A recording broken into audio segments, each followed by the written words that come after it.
Hi everybody, this is Beth with Something Better, and I am out in my garden, and it's Saturday morning, and I just got back from delivering the first of hopefully many Saturday morning drop-offs of the mixed salad greens and quail eggs to the club members.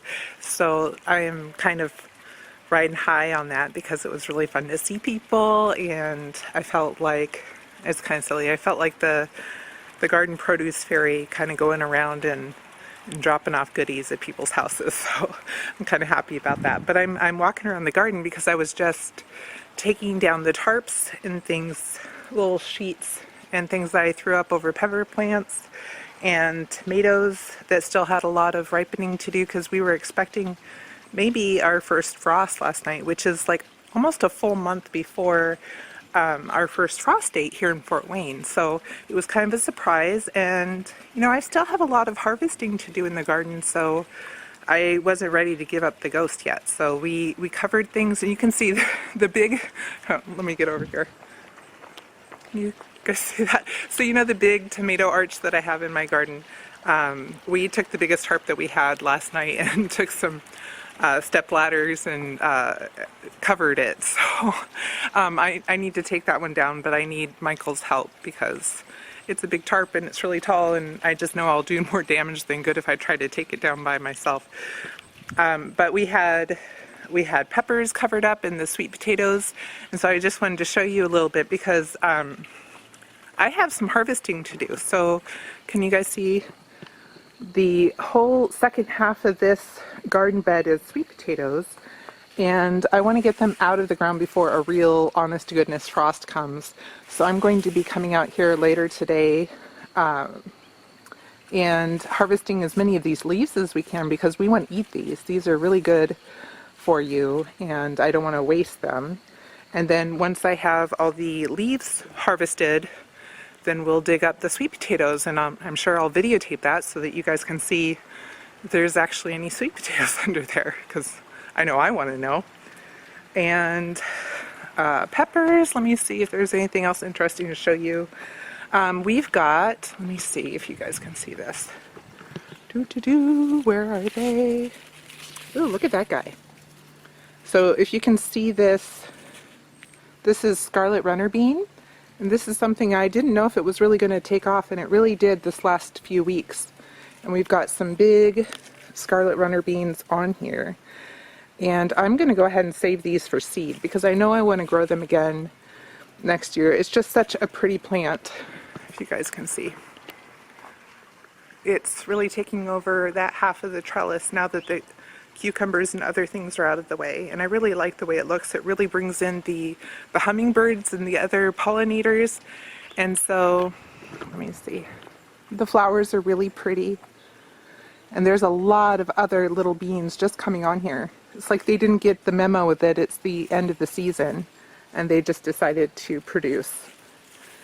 I'm gonna let them, and we'll see how many seeds we can get off of these, but they are edible. You can eat them when they're small like that. You wouldn't want to eat them when they're the big honking ones, but I'll let them all go because I don't need any more beans right now, and I'd much rather have a nice stockpile of seed.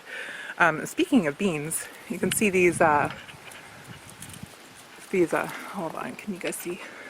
Yeah, look at all that. I've got so much of the red noodle beans, the yard-long beans, growing above my head. And they still have wasps on them. I mean, I cannot believe how much the wasps love those scarlet, or not the scarlet runner beans, the red noodle beans. And I just love coming out here, and luckily I don't have a phobia of bees because my garden's been full of them all year, and I love it. And I think that's one of the things that's made everything so productive, all the beans and tomatoes and such, is because we've had so many pollinators all over the place, and I just love it. I'm so thankful. So the other thing that I covered up was okra. I just have a few plants of okra going, but I'm loving them. I actually have started just kind of snacking on them, but I've also dehydrated them, and I knew that they were not frost tolerant at all, so I covered them up with some sheets. So you can see my garden wagon has a bunch of sheets that I get to go throw in the laundry. But a bunch of tomatoes we had covered up. Here's the other noodle trellis. You can see it behind me. On this one I have some green noodle beans as well, and I'm going to be saving seed for them also. Let's see how long that they are. So I'll be working to keep the red noodle beans and the green noodle beans separate, so that I know what seeds I've got. Let me see. So I'm going to be harvesting the sweet potatoes, whatever okra still comes my way. We still have summer squash producing. Let me see what else. Oh, you know that I showed you in a previous video, that popolo? Look at this. Look at how big it got. You know, honestly, I love cilantro, but the flavor of the popolo is a little intense even for me.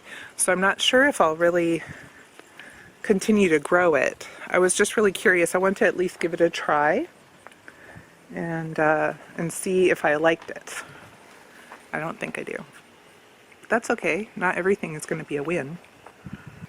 I've been harvesting a ton of chard and kale. So back over to this bed with all the chard. And I'm starting something new. I'm dehydrating the leaves and then powdering them. So putting them through the food processor or a blender to get a powder from the leaves. I'm going to be adding those to smoothies and things so that I can get the nutritional benefits of greens all through the winter.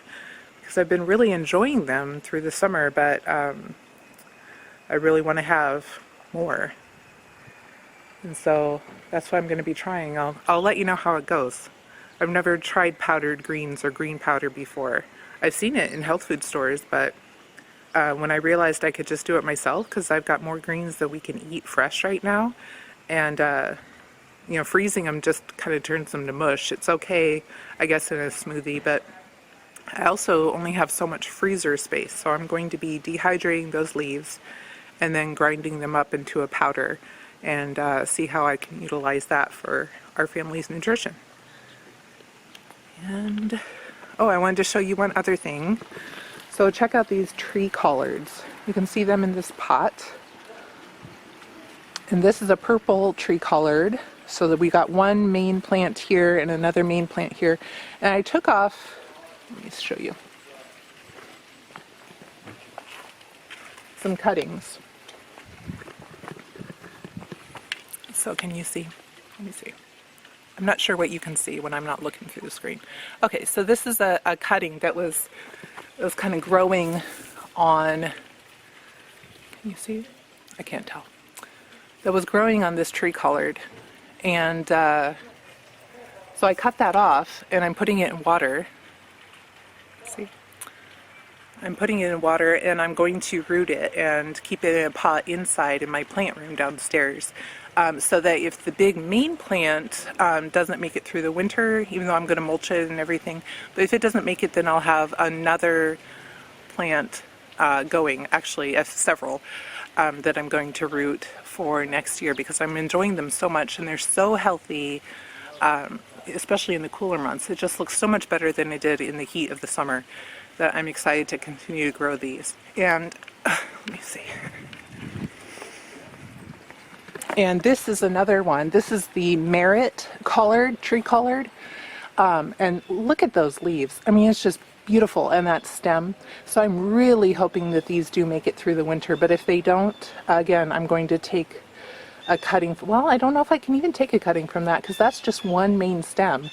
So I might just have to really mulch it and come out and put blankets on it and rub its feet and tell it it's going to be okay and see if it can go through the winter and continue growing next year because I just really like collard greens.